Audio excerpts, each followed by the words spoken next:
So EA is selling out. Honestly, one of the most predictable things for these guys to do. And this is going to be one of the biggest stories I've covered. This is going to be the second largest gaming acquisition in the history of the industry.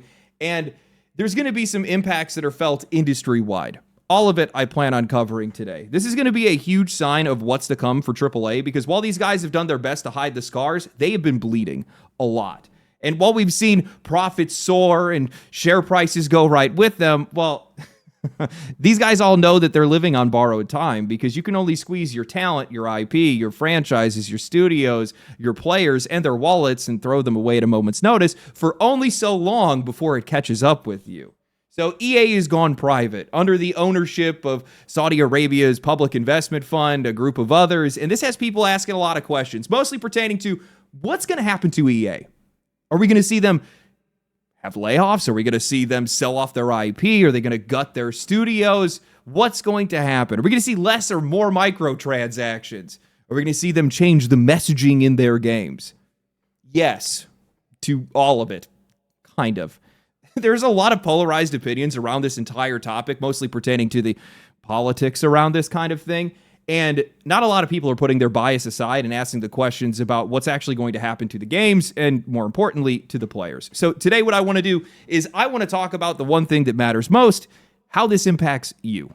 Today's video is sponsored by Goddess of Victory Nikke. On the surface, it looks just like a stylish anime shooter, but what really surprised me, and what I keep hearing from a lot of other people that play it, is just how strong the narrative actually is. It's got this great mix of great art, music that really sticks with you, and a story that's way better than what you would expect from any other free-to-play game. No wonder it's pulled in over 45 million players worldwide in just 2 years.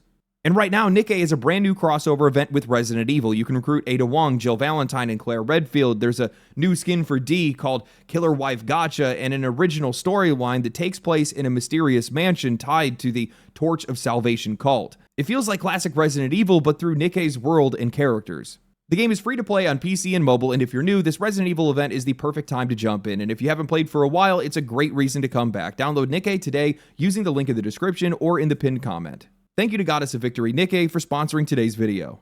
I think it's safe for me to say that EA is one of the most hated publishers in gaming, and it's for a good reason. They've become the poster child for everything that is wrong in AAA. Nickel and diming your players, gutting your franchises, chasing trends until the wheels fall off. From loot boxes to rush launches to live service, EA hasn't just contributed to the decline of AAA. These guys have been leading it, but that's always been on the back of public investment. And if you guys have watched this channel for any length of time, you know that I think that the games industry is just unstable. It's just not built for public investment. Quarterly earnings demands are pushing these executives to chase these short-term outcomes instead of long-term quality. That's why microtransactions are everywhere, why we see so many unfinished games, why live service has taken such a route. But all this damage has been clear, not just to the games, but also to the trust that the players once had in the people that were making them. Sure, these companies have been posting record-breaking earnings, but the players, if you talk to them, you're seeing the opposite. Beloved franchises are unrecognizable to them. The prices keep climbing. Microtransactions are just carved out of what used to be whole games. These guys have made fortunes by strip mining their IP and their relationship with their players, all to keep Wall Street happy. But games are a gamble. Some of them hit, some of them flop, some of them take years to build, trends shift, audiences move on. In chasing that constant growth, publishers have chipped away at their own foundations that were built on joy and trust. Ubisoft is a clear warning of this. Forced into a 10-cent bailout, their stock is down 87% over 5 years thanks to over-monetization and a collapse in quality. That is the fate that all of these developers and all of these studios and all these publishers are desperate to avoid, which is why going private isn't an option for these guys anymore. I think it's inevitable.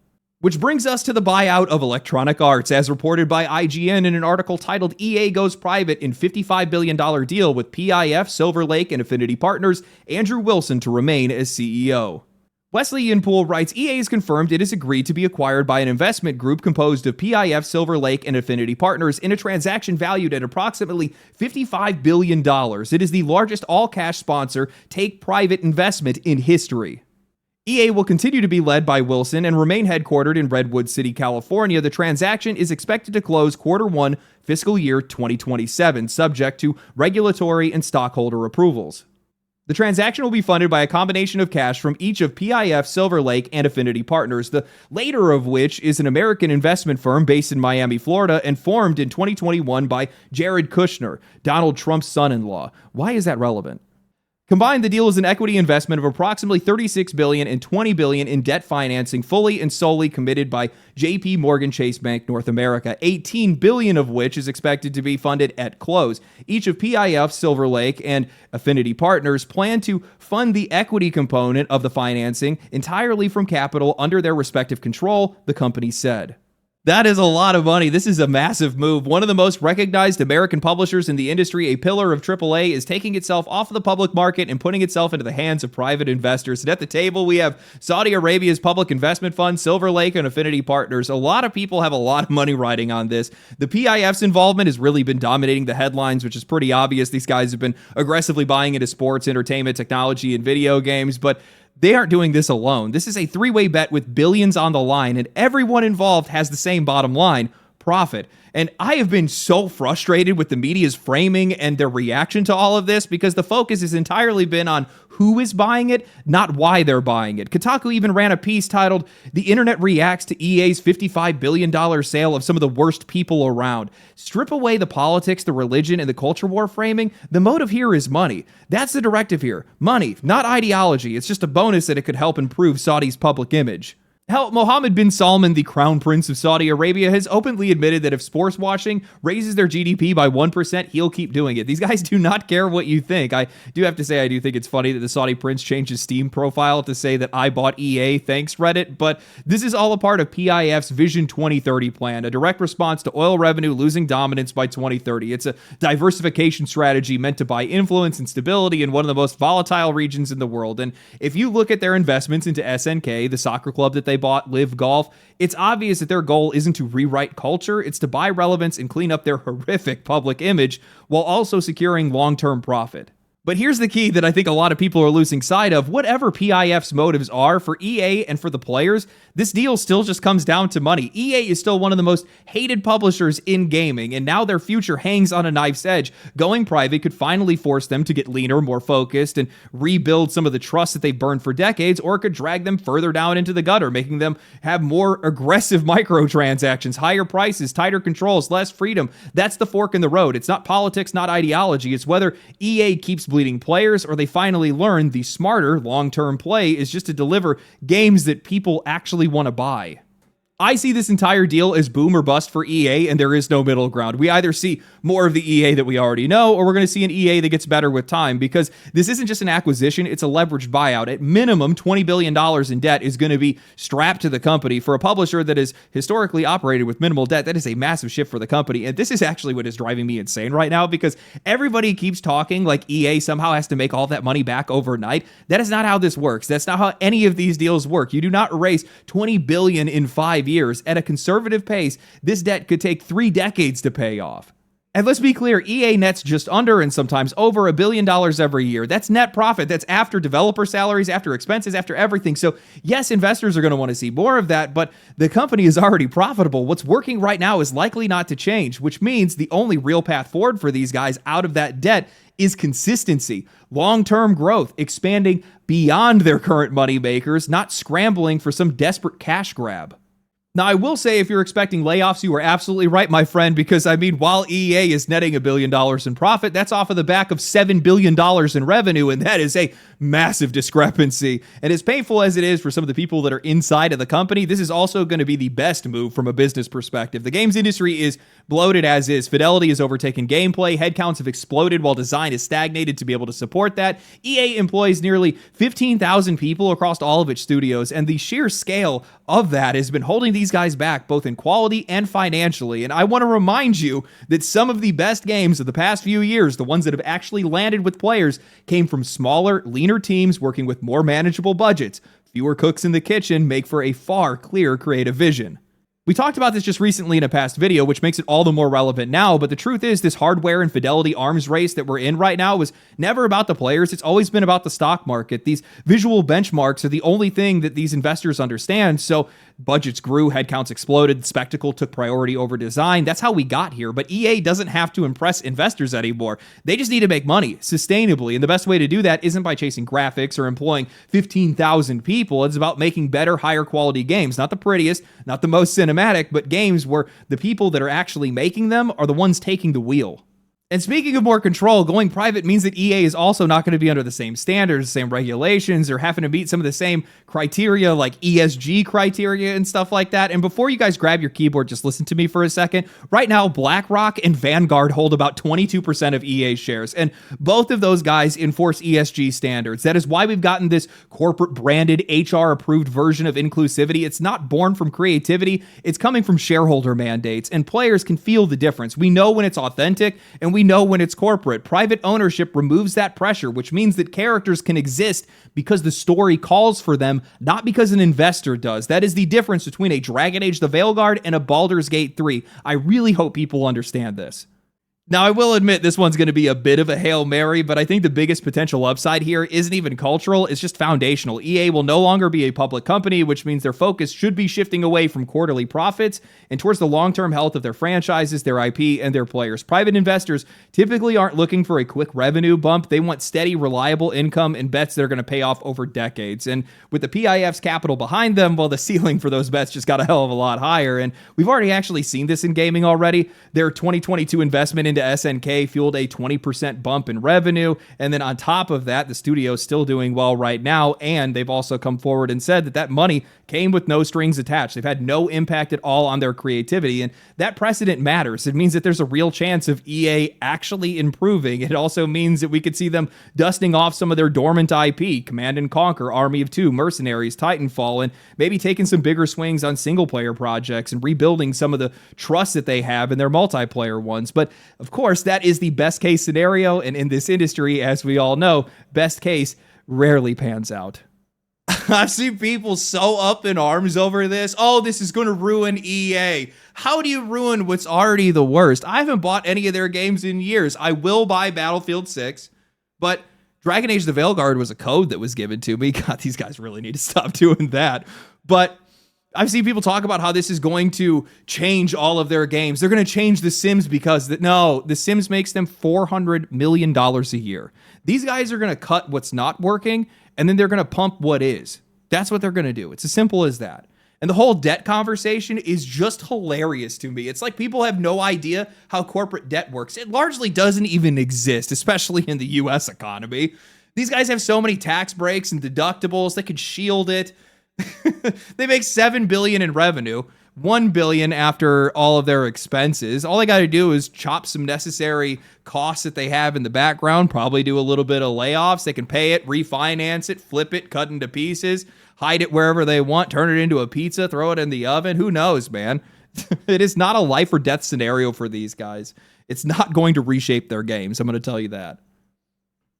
I think it's just a low-hanging fruit to be the doomer about this entire situation, mostly because I'm not really interested in the political side of all of this, but I want these companies to go private. I've been talking about this for the entire time I've had this entire YouTube channel. I want these guys to be smaller. I want them to have more focused teams. I want them to bring back some of their old IP and see if some of that works, and you're going to be able to see a lot more of those bets, and they're going to be able to take a lot more of those bets now that they're private. And worst case scenario, it destroys the company. Oh, isn't that terrible? One of the most notorious publishers in the entire industry is now dead. It's a win-win scenario. I do not understand why people are so upset. I really don't. I do think that there will be some immediate changes. Oh boy, yes, there definitely will be, especially when it comes to layoffs. That's going to happen pretty much immediately. I can tell you that right now. But it's also going to cause a shockwave throughout the entire industry, because if this does work for EA and for us, if there's one thing that we've learned over the years, especially in AAA, these guys really like to play follow the leader. Now, I want to talk about some of the reactions to this news, because I've seen a lot of doom posting from games media and on social media, and while some of it is right on the money, what many of these people don't realize is that many of these changes aren't just inevitable, they might actually be for the better. And one of the first ones that's being screamed about the most is mass layoffs, and yes, they are coming. We've seen this every single time. Xbox taking over Activision Blizzard, Sony with Bungie, Tencent with Ubisoft. All these guys cut staff because these companies have grown far too big. I think with EA, most of the noise right now is just virtue signaling about AI taking over people's jobs. And to be fair, they're right to an extent. In my eyes, AI is not a bulletproof technology yet. It's still rough. It still needs time. And these companies are overcommitting way too soon. But regardless of AI, EA still needs to cut back. According to their own site, they have 20 studios with over 6,000 creators globally, but nearly 15,000 employees total. At that scale, redundancies are already piling up. Acquisitions are the moment where these companies can reassess and figure out what they actually need. And that can go either way. They can trim the fat, refocus development, and we can get better games, or they could cut the wrong people and their quality could nosedive. We have to wait and see which way that goes. I'm so sick of games media spinning these layoffs like they're an apocalyptic event. This industry is transient. People are acting like these layoffs make it where talent is just going to disappear into the ether, when in reality, most of these developers are just going to resurface somewhere else, oftentimes somewhere better than where they actually were. Ubisoft's endless layoffs and lack of risk-taking directly gave us Sandfall Entertainment and Expedition 33. EA shedding talent gave us Embark Studios, the team behind the finals and the soon-to-be-released Arc Raiders. This industry is full of those stories. What do you guys want? Do you want talented people to be stuck at EA, or do you want them to be building the next great thing somewhere else? These big publishers have become a beacon of security in an industry that can buckle under a single release, and sometimes these layoffs are just the push that people need. We crave stability so badly that we will cling to it even when it's not in our best interest. And I get it. It sucks for the people that are in the moment that are losing their jobs, but we can't criticize these companies for refusing to take risks with their games when the industry, the employees, and even games media are clinging to security so tightly. This is an artistic industry. It's messy, and that's part of what actually makes it great. Another complaint I've seen, mostly coming from games journalists, is that EA's messaging will change or their IP will get sold off, with BioWare at the center of that entire discussion. And sure, some of that is possible, but a lot of it's just a flat-out over-exaggeration and a complete misunderstanding of how private equity actually works. EA is not a struggling bargain bin business where you need to strip them for parts. They are profitable. They've historically carried no debt. You can cut and flip assets if you're trying to salvage something that's already broken, not when you just drop $55 billion on a publisher that already prints money. I've seen people claiming that Mass Effect 5 or Iron Man are destined to be canceled. Based on what exactly? Unless those projects are catastrophically behind their schedule or stuck in development hell, they're going to move forward. If they're cut, they're being cut because they were doomed from the start. And with BioWare specifically, I mean, let's be honest here, they haven't shipped a worthwhile game since Inquisition. That's over a decade now. At some point, you got to stop calling it potential and start calling it rot. Mass Effect 5 is likely their last shot regardless of who owns EA. Keep in mind, games journalists only months ago were saying just as much, but oh wait, now it's the Saudis that are the problem. No company is going to let a studio sit on its hands for 2 decades without delivering something commercially viable. Now, part of that blame is on EA. They shoved live service down BioWare's throat, which is how we got Anthem and why Veilguard felt so mechanically thin as an RPG, because it started out as a live service project. But at some point, you have to say that enough is enough. And then we go on to the next wave of criticism, sparked by Veilguard's former writer and echoed by games journalists, claiming that it's going to be guns and football in and gay stuff out, and that BioWare is going to be shut down entirely. Saying on Blue Sky, buyers, so your games, guns and football, yes? EA, mostly guns and football, yep. Buyers, no gay stuff, no politics we're not going to like. EA, haha, definitely not. Could you give me just a sec? I need to shut down a studio real quick.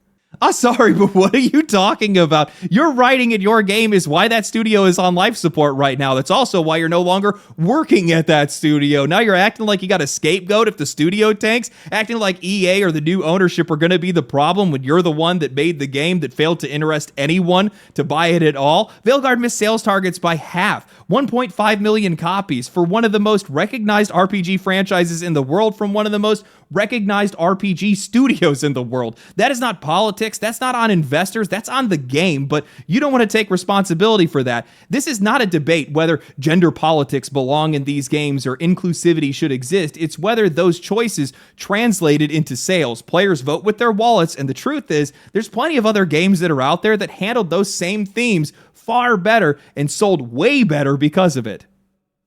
Now, I will say on the guns and football line, they're not wrong, but not for the reasons that they think. These investors are not sitting around scheming about identity politics. These guys are looking at sales charts. Guns and football sells. That's what people are playing. That's what people are spending their money on. That's where the changes are going to be. This change isn't going to be about politics. It's going to be about profit. And for the first time in decades, EA is not going to have anybody else breathing down their necks, telling them what trends to chase next and trends that they don't even understand or even care about. These guys are just going to be able to be free to double down on what players are actually asking for. And I think that we can already see that shift happen with Battlefield 6. Looking at the investment that went into that game, multiple studios aligned, resources that are pulled together, a clearer vision of what that franchise needs to be able to get back on track. It feels like a holistic effort built for the players. To me, at the very least, I think that's a preview of what this deal could mean if it actually works. Bigger bets, sharper focus, and a game that's actually designed to meet their audience where they actually are.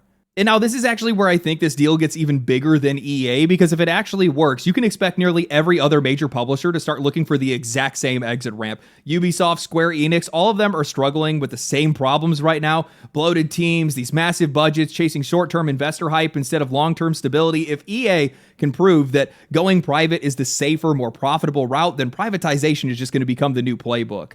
But I also think the reverse is just as true, because if EA stumbles under this deal, if the debt buries them, if their quality tanks, if their players turn away, then it's not just going to be EA that's paying the price. It's going to be billions of dollars of outside capital that could evaporate from gaming overnight. Investors do not like risk, and if one of the biggest publishers in the world can't make this work, then the message to the rest of the market is going to be clear: stay out. I don't know if you guys remember this, but when I was first talking about my optimism with Battlefield 6, I was blown away by the fact that they had pulled together all these resources, had all of their studios working together. They created Battlefield Labs and all that stuff. And I originally had thought that it was because they saw a moment of weakness with Call of Duty, but now I'm realizing it was probably all predicated on this deal. Keep in mind that these deals are always going on in the background. They're talking about this stuff for years, many years before some of these deals actually get inked. And that's likely what this is, which means that they wanted to see what EA was capable of if they pulled all their resources together, if they pulled their teams together. They wanted to see if they could actually drive demand, if they could tap into some of the original EA magic that these companies, or these investors, are probably looking into right now. And the hype, the excitement, likely also the pre-orders, are probably what ended up selling this deal to these investors. And that's probably what made this entire thing happen. I always make sure to try to mention this, but for some of the developers that might be watching this video, for the people that might be working at EA, I understand that some of you guys are absolutely terrified right now. I get it. I really do, because I've been in the exact same position, and I always wanted to do YouTube full time. I thought it'd be a really cool job to do. And at one point in time, I totally thought that I could do it. My channel was doing really well, but I would have never taken the risk. I would have kept working for my company. My channel probably would have never grown to the point that it's actually grown, thanks to all of the kindness and generosity that the people that have watched my videos have shown me. But if it wasn't for me getting laid off, I would have never taken the jump. So sometimes, especially if your company values AI more than you're probably going to be better off somewhere else and better off for it. At least that's my opinion. I'm really interested to see where this goes. I know a lot of people are being doomer about it, and I don't really know exactly where this is going to go. I know I looked at a lot of the more optimistic side of this. The flip side's just a lot less interesting, because it's just they go out of business, and who cares, to be honest with you. But I always enjoy talking about these games and talking about trends and reviewing games, but this is like a feast for me, and I need you guys to understand it. I enjoy talking about the business side of this industry, and I think this is just cool as hell, and I'm totally nerding out about it. So I'm enjoying the ride, and I can't wait to see how this all turns out. I'm really curious to see how a massive publisher does private. It's going to be interesting. We'll have to wait and see. Anyway, I hope you guys enjoyed the video. If you guys did enjoy the video, like the video, subscribe to the channel. Come follow me on Twitch. Follow me on Twitter, where I talk a bunch of smack and things like that. Comment down below. Let me know what you guys actually think is going to happen with this. But yeah, that's it. Thank you guys for watching the video. Stay cool, stay righteous, stay safe. I'll catch you guys in the next one. Peace. Family, family, family, family.